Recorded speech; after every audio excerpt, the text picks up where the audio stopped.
Penso que ninguém duvida de que revisar é importante e constitui um dos principais vetores da aprendizagem. Mas você sabe por quê? Você sabe quais são as formas mais eficientes de revisão e quando essas revisões devem ser realizadas? No vídeo de hoje eu vou tentar esclarecer essas perguntas à luz de evidências neurocientíficas. Entender como o cérebro aprende é fundamental para que você possa otimizar os seus estudos. Sejam bem-vindos de volta ao canal. Eu sou Francleudo Luan, professor, mestre e doutor em psicologia e aprovado em medicina em uma universidade federal. Sempre na abertura dos meus vídeos eu cito que sou professor, de fato, e uma das frentes a que tenho me dedicado nos últimos anos é a das neurociências de aprendizagem. Eu ministro aulas na pós-graduação em neuropsicopedagogia. E por ocasião dessa atividade eu tenho contato com estudos sobre como a aprendizagem realmente acontece do ponto de vista da dinâmica cerebral. Daí pensei que talvez fosse viável e conveniente trazer, em linhas gerais, alguns conhecimentos fundamentados em evidências empíricas que sustentam a necessidade das revisões na consolidação da aprendizagem. Talvez ainda não seja do seu conhecimento, mas quando a gente aprende qualquer conteúdo, o nosso cérebro se reconfigura física e funcionalmente. Toda informação adquirida é guardada num arranjo neuronal específico. Claro que a gente não enxerga isso a olho nu, mas o nosso cérebro está neuronalmente se modificando frequentemente com fins à adaptação aos estímulos do meio. Assim, qualquer evento neurológico aprendível provoca uma reorganização estrutural das redes neuronais. Essa notável capacidade que o cérebro tem de criar novas sinapses e novas ligações entre as células nervosas foi denominada pelos neurocientistas de neuroplasticidade cerebral, e é isso que constitui a fundamentação neurocientífica do processo de aprendizagem. Então, gente, a aprendizagem não é mágica. Plim, apareceu uma informação nova. A aprendizagem é reflexo de mudanças que acontecem nos circuitos cerebrais. O nosso cérebro, o nosso sistema nervoso tem mesmo essa propriedade de se alterar em relação ao ambiente externo e aos seus próprios objetivos. E isso permite adaptações. Isso é incrível. O tempo todo a gente está recebendo informações do meio, mas não é interessante armazenarmos e mantermos todas essas informações. O nosso cérebro não quer lembrar de tudo, isso é contraproducente. Para isso, ele tem mecanismos para selecionar o que vai ficar e o que não vai ficar. E ele é muito criterioso nisso. Existem regras para essas mudanças, para essas modificações neuronais acontecerem. O que for relevante para a adaptação, entenda-se. O que for relevante para um indivíduo diante da sua realidade, o cérebro armazena. Se a informação não for relevante, aquela rede neuronal que acomoda aquela informação se desfaz e a gente esquece. É como se fosse uma limpeza cerebral. Por exemplo, certamente você não lembra o que comeu no almoço de um mês atrás. Se você não lembra, é porque essa informação não era relevante e o seu cérebro se desfez dela. O aprendizado, no final das contas, é um processo de seleção também. E isso leva a um processo natural chamado de curva de esquecimento que já foi amplamente documentado pela literatura. E no caso dos estudos, como é que o cérebro entende o que é mais relevante, o que deve ser protegido do esquecimento?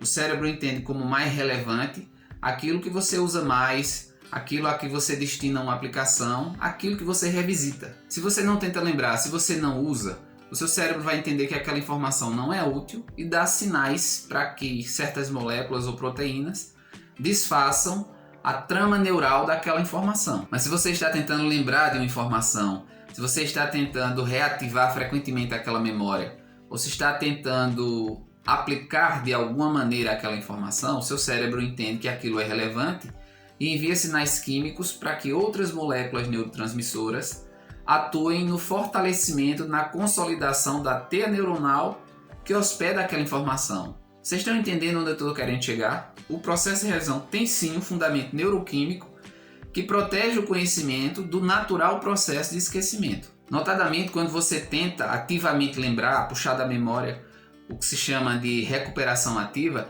essa informação ganha um novo pulso de manutenção, como pode ser ilustrado na figura ao lado. E o que é bacana é que quanto mais você revisa, mais consolidadas vão ficando as memórias e menos frequentemente eu preciso revisar. Agora, quanto menos consolidadas essas memórias, mas eu preciso fazer revisões. Trazendo para o universo dos estudos, existem as revisões ativas, que à luz das neurociências são mais eficientes, e as revisões passivas. As revisões ativas exigem um esforço maior de resgate e recuperação das informações. Por exemplo, você pega uma folha de papel e tenta escrever tudo o que nesse momento você lembra do assunto pirâmides ecológicas. Os tipos e as características das pirâmides de número, de biomassa, de energia.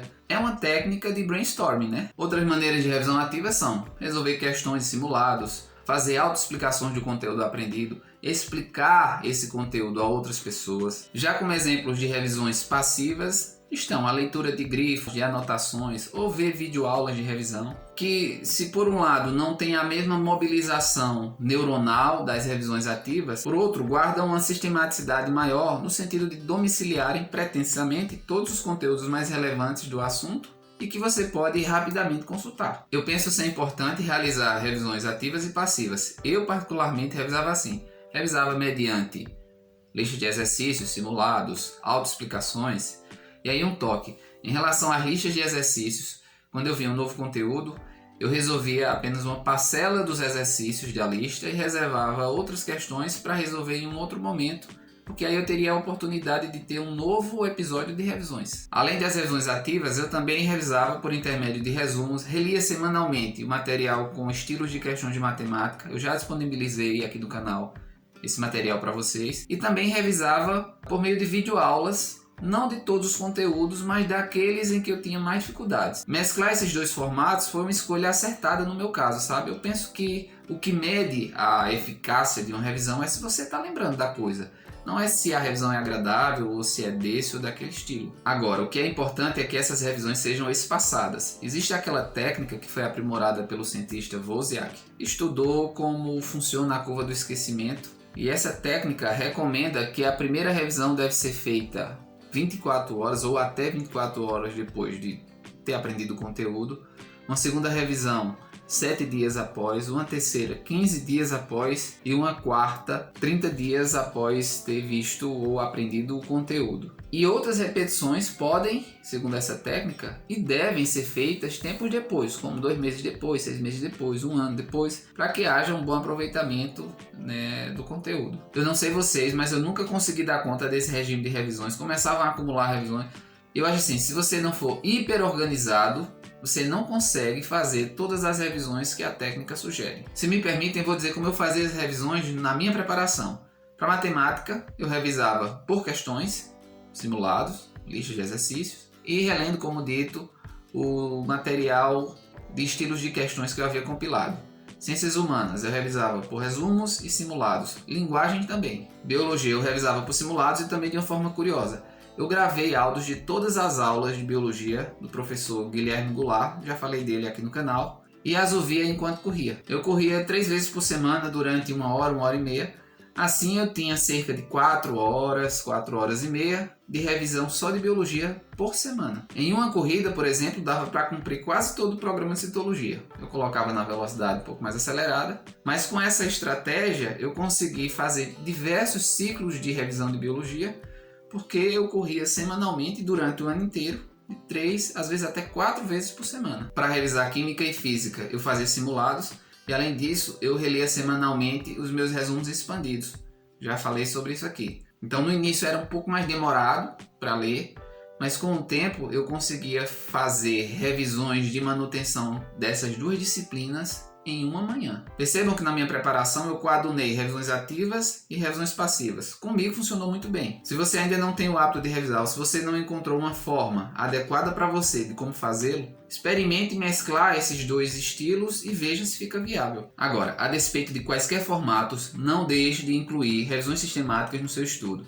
Sejam revisões por resumos, por questões, por videoaulas. Como as neurociências já postularam, as revisões protegem o seu conhecimento do processo de esquecimento. Espero que tenham gostado e peço que se inscrevam. Eu estarei na companhia de vocês até o dia da prova, tentando oferecer algum suporte e repassando um pouco da minha experiência de 5 anos de preparação para o Enem. E se vocês quiserem mais vídeos que destaquem as bases neurocientíficas da aprendizagem, tem muita coisa interessante a respeito, basta escrever aqui nos comentários. O vídeo vai ficando por aqui. Eu agradeço de coração, forte abraço e até mais.